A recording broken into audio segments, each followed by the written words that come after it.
Class 11 Hindi में राजस्थान की रजत बूंदों के बाद हम लोग पढ़ेंगे गद्य खंड का प्रकरण शेखर जोशी का लिखा हुआ गलता लोहा।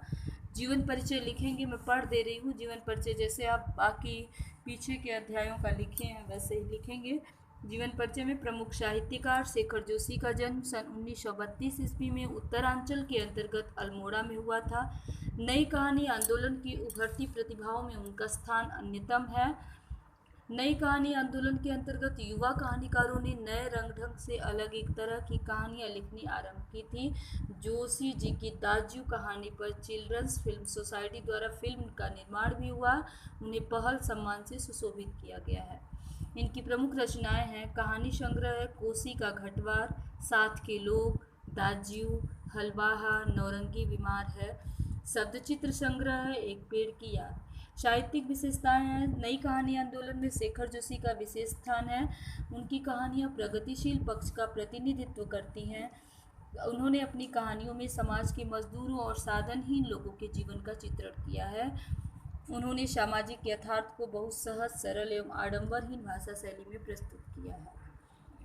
उन्होंने कहानी विभिन्न भारतीय भाषाओं के अतिरिक्त अंग्रेजी, पोलिश और रूसी में भी अनुदित उनकी कहानियाँ अंग्रेजी, पोलिश और रूसी में भी अनुदित हो चुकी है। चलिए अब जो पढ़ना है उस पाठ का परिचय करते हैं।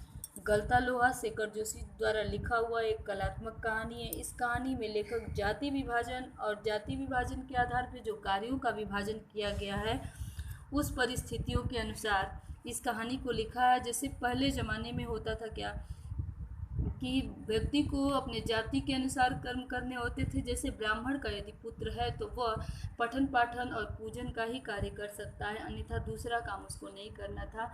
जैसे चमार का यदि लड़का है तो वो जूता बनाने और जूता सिलने का ही काम करेगा। यदि लोहार का लड़का है तो लोहे का ही काम करेगा।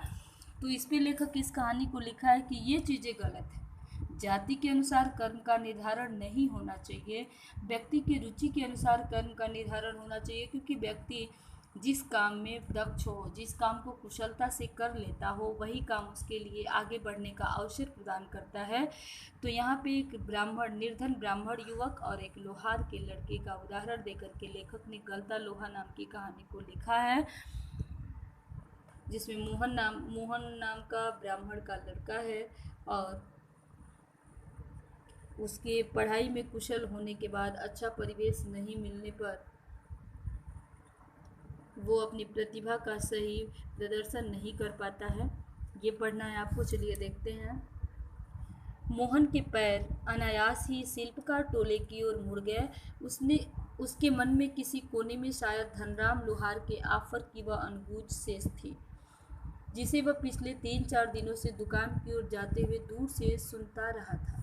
निहाई पर रखे लाल गर्म लोहे पर पड़ती हथौड़े की धप धप आवाज़, ठंडे लोहे पर लगती चोट से उठता ठनकता स्वर और निशाना साधने से पहले खाली निहाई पर पड़ती हथौड़ी की खनक, जिन्हें वह दूर से ही पहचान सकता था।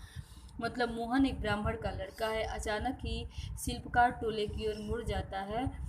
वो बता रहा है कि वो जब रास्ते से दुकान की तरफ आता जाता है तो निहाई पर रख करके लोहे पर पड़ती चोट से वह अंदाज़ा लगा सकता है कि गर्म लोहे पर चोट पड़ रही है हथौड़े की या ठंडे लोहे पर।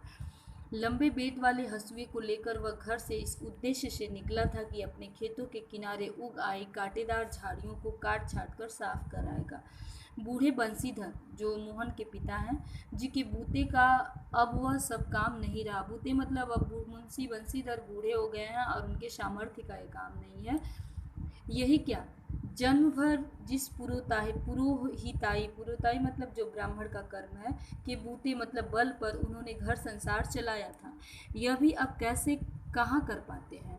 यजमान लोग उनकी निष्ठा और संयम के कारण ही उन पर श्रद्धा रखते हैं, लेकिन बुढ़ापे का जर्जर शरीर अब उतना कठिन श्रम और व्रत उपवास नहीं झेल पाता। सुबह सुबह जैसे उससे सहारा पाने की नीयत से ही उन्होंने गहरा निश्वास लेकर कहा था, आज गणनाथ जाकर चंद्रदत्त जी के लिए रुद्री पाठ करना था। अब मुश्किल ही लग रहा है। यह 2 मील की सीधी चढ़ाई अब अपने बूते की नहीं, एकाएक ना भी नहीं कहा जा सकता। कुछ समझ में नहीं आता। ये वाक्य बंसीधर का है। बंसीधर के बेटे का मन, जो मोहन है, उसका मन पुरोहिताई के कामों में नहीं लगता है। और जो उनके यजमान हैं वो उनके उनके पे श्रद्धा रखते हैं, क्योंकि वो नियम और व्रत का पालन श्रद्धा पूर्वक करते हैं। वो चाहते हैं कि उनका बेटा भी उनके कार्यों में उनका हाथ बटाए। इसलिए उन्होंने सुनाया था कि गणनाथ एक जगह का नाम है, वहाँ जा कर के रुद्री पाठ कराना है। मुझसे नहीं होगा, बड़ा कठिन है। सुनाया इसलिए थे कि शायद हो सकता है कि मेरा बेटा मेरी असमर्थता देखकर यह कह दे कि मैं उसका पूजा करके आ सकता हूँ। लेकिन बेटे का उसमें मन नहीं था, उसने कोई जवाब नहीं दिया।